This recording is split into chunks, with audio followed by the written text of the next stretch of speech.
Vous écoutez Thierry Dagiral pour votre grand journal du soir sur Europe 1 et à présent à 18h19. Thierry, vous recevez le président du conseil scientifique, le professeur Jean-François Delfraissy. Et bonsoir Jean-François Delfraissy. Bonjour.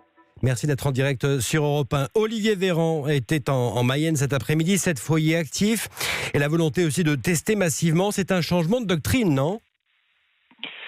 Oui, c'est-à-dire c'est un modèle un peu, je dirais presque expérimental. Enfin, pas pour les gens de Mayenne, bien sûr, Ouais. qui le vivent douloureusement. Mais c'est-à-dire qu'à partir d'un gros foyer, comment à la fois on analyse l'origine de ce foyer, comment il s'étend, et surtout qu'on utilise les tests non plus à visée uniquement de diagnostic, c'est-à-dire les personnes qui ont des symptômes ou qui pensent avoir été en contact, mais comme ce sont des tests qui sont proposés, c'est-à-dire c'est une stratégie de dépistage. Et cette notion, cette vision d'utilisation des tests massives à visée de dépistage autour d'un gros cluster, c'est une des premières fois qu'on l'utilise en France. C'est combien ? 300 000 tests par semaine en Mayenne, c'est ça ? Avec 2 nouveaux centres qui sont ouverts depuis ce matin ? Voilà, c'est ce qui est annoncé. Après, il va falloir voir la fluidité, c'est-à-dire est-ce que les gens de Mayenne, les personnes, les citoyens de Mayenne vont être capables de venir, vont vouloir venir, d'acceptabilité du test, c'est pas toujours évident. Il faut qu'ils le prennent pour eux-mêmes et pour leur entourage, et puis les aspects opérationnels. Donc pour nous, c'est vraiment important parce que c'est une situation qu'on n'a pas eue jusqu'à maintenant et qu'on teste pour la première fois et qui montre si le système est solide de propositions de tests de façon large. Tester massivement, c'est le seul moyen pour casser la courbe de la contamination ? Écoutez, là, pour en tout cas le mois de la fin juillet et le mois d'août, je dirais notre avenir est dans nos mains. C'est-à-dire à vous, à moi et à tous nos concitoyens. On est dans un équilibre fragile, on le sent bien, on le voit bien au niveau européen, on le voit bien aussi en Espagne où ils ont été obligés de reconfiner certaines parties de Barcelone, en Allemagne, en Angleterre.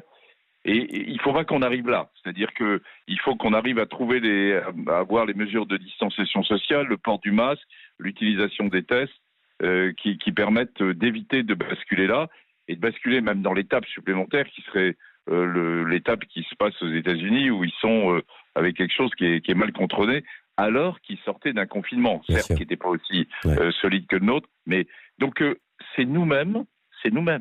On ne peut pas tout attendre de l'État. L'État, c'est logique qu'il apporte les tests, qu'il apporte les masques, mais sur la stratégie de se faire tester et de s'isoler, c'est bien nous-mêmes et notre responsabilité citoyenne qui est en cause. Professeur Delfraissy, amenez-nous un peu en coulisses. Est-ce qu'il est vrai que le gouvernement travaille en ce moment sur 4 scénarios de reconfinement avec des mesures progressives ? Est-ce que ce reconfinement localisé est envisageable, par exemple, en Mayenne ? Non, le gouvernement travaille sur ce qui pourrait être d'une part, ce qui pourrait se passer s'il y avait une zone très sensible là durant le mois d'août. Mais une fois de plus, si on fait attention, on va pouvoir l'éviter. Mais les choses sont prêtes. Vous nous dites ce soir, les choses sont prêtes, en tout cas. Et deuxièmement, le gouvernement travaille sur les différents scénarios qu'on lui avait d'ailleurs proposés au niveau du comité scientifique, et avec différentes zones, possibilités, qui pourraient être, je dirais, de toute façon Quelle possibilité, professeur à mettre en place si pour la deuxième vague plus tard, c'est-à-dire en octobre et en novembre. Eh bien, c'est d'avoir des confinements partiels, c'est d'avoir des confinements, par exemple, de type à la barcelonaise, c'est-à-dire où on referme quelques quartiers un certain nombre d'établissements, les gens de rester chez eux, les restaurants, on ferme les boîtes de nuit, etc. Donc, c'est aussi pouvoir fermer, avoir un confinement un peu plus serré au niveau d'une ville ou d'une micro-région. Voilà ce qui est envisagé. Ça, c'est sur la table, vous nous dites ce soir. Oui. Il y a la Mayenne, il y a la Bretagne. Pourquoi ces régions qui ont été finalement peu touchées en avril-mai dernier ? Je n'ai pas de réponse claire. Alors, c'est parce que les touristes arrivent dans ces régions-là passer leurs vacances ? Il y a plusieurs points. Vous avez remarqué que c'est des zones où il y avait des abattoirs et où des points de départ ont pu se faire là à partir des foyers qui se sont poursuivis. Ensuite, il y a des touristes qui arrivent et qui tombent sur une population qui était finalement peu immunisée, donc avec un risque de contamination qui finalement est légèrement plus grand. Puis il faut voir aussi que avec les tests et la stratégie actuelle, on dépiste mieux, donc on dépiste plus facilement qu'on ne l'a fait jusqu'à maintenant. Donc c'est la conjonction de tout ça qui fait que ces zones qui étaient parues jusque-là un peu indemnes, ne le sont pas. Je pense qu'il faut en tirer une autre leçon, en fait. Il faut en tirer la leçon que le virus circule en France, qui continue de circuler, que les Français l'ont un peu oublié, mais il continue de circuler, et il circule partout.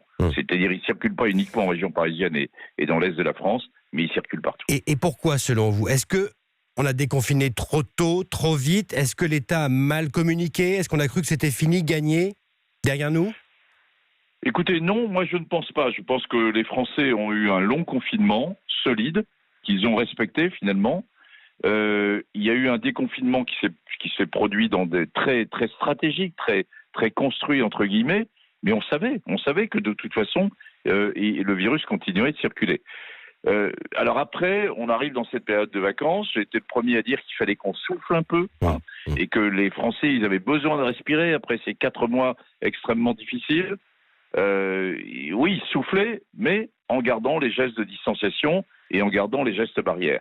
Et c'est peut-être là où il y a eu, en effet, trop de levées de gestes barrières. On le voit bien à Paris, je le vois chez les jeunes, là, dans les bistrots le soir, etc.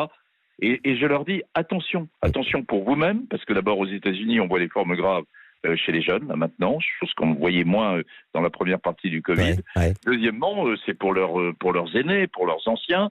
Et c'est une responsabilité, une fois de plus, faites attention à vous et aux autres. On pense bien sûr aux EHPAD également, aux personnes âgées. C'est à nouveau problématique pour ces patients particuliers. Oui, il faut qu'on fasse mieux sur les EHPAD que ce que nous avons fait. Très clairement, je le reconnais volontiers et publiquement, vous voyez. On a eu une attitude qui a essayé de conserver, d'éviter une mortalité trop importante dans les EHPAD, mais au prix de circonstances humaines qui n'étaient pas parfaites, et j'en conviens volontiers. Donc là, préparons-nous. Une série de plans doivent être travaillés, ils le sont en train d'être travaillés, sur les EHPAD, sur l'hôpital, si de nouveau il y a un nombre d'hospitalisations qui augmente. Enfin, tout doit être prêt. Je ne sais pas si tout est prêt là, mais en tout cas, on n'a pas droit à l'erreur, ni fin août, ni à l'automne. Tout doit être prêt parce qu'on sait maintenant ce qu'il faut faire. Dernier point rapidement, professeur. On apprenait dans l'après-midi que 2 projets de vaccins, un britannique, un chinois, produisent une réponse immunitaire. Il y a de l'espoir. À quand un vaccin? Pour quand? D'ici combien de mois? Écoutez, faisons très attention à ces annonces. L'industrie pharmaceutique, c'est normal, veut, je dirais, pousser, entre guillemets, les avancées qui peuvent arriver. Ce sont quand même des effets d'annonce. C'est normal qu'après un candidat vaccin, il y ait une réponse immunitaire. On ne sait pas encore de quelle nature elle est, quelle durée, quelle force, quel type d'anticorps sont présents. Donc moi, je suis extrêmement prudent. On va aller plus vite que d'habitude pour un vaccin contre le Covid. Bien sûr. Mais on est là dans des stratégies plutôt de fin d'année ou de début d'année 2021. Le président du Conseil scientifique ce soir sur Europe 1, le professeur Delfraissy. Grand merci à vous. Merci. Merci Bonsoir. beaucoup.